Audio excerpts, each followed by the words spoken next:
У девочек прекрасную возможность завоевать золото турнира имеет якутянка Алена Бурмистрова. Поделив сегодня очко с Агулгире Катабаевой из Туркменистана, шахматистка сборной Республики Саха сохраняет первую строчку в таблице.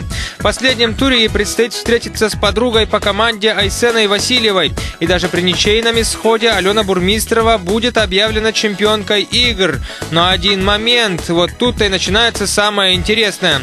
У Алены 5 очков, у Айсены 4. Последний тур друг против друга. Если Алена победит, то все ясно. Ей бесспорное золото, а Айсена вне пьедестала.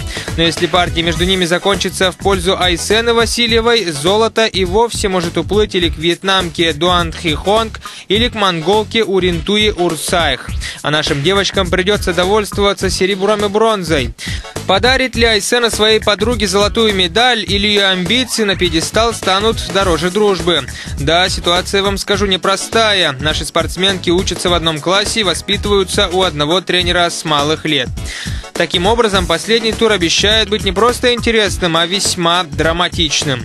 У юношей отношения попроще. За день до завершения первенства на итоговую победу претендуют двое. Это Нури Мурат из Азербайджана и Максим Самусенко из Татарстана.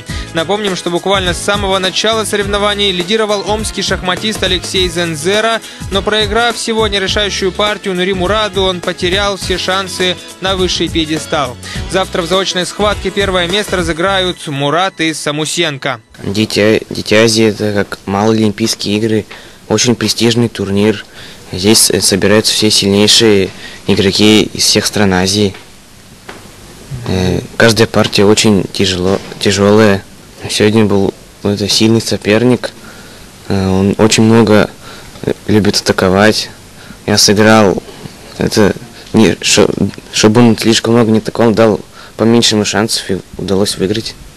Приличный ход набрали и наши шашисты. У юношей троевластия с 9 очками на верхушке таблицы два монгольских спортсмена Маламджамц Бембесурем и Церенбя Отгонбилек и якутский шашист Антон Пермяков. И у девочек схожее турнирное положение. Во главе списка лидеров шашистка из Башкортостана Руфина Аюпова. Сразу за ней с отставанием в 1 очко расположились наши Ангелина Попова и Айника Кычкина. Сегодня они играли между собой и разошлись миром. Вы дружите с ней? Да. В одной школе учимся. А сегодня есть такое ощущение, что она же твоя подруга и может на ничью сыграем сегодня или что? Нет, такого не бывает. На доске уже не друзья, а соперницы.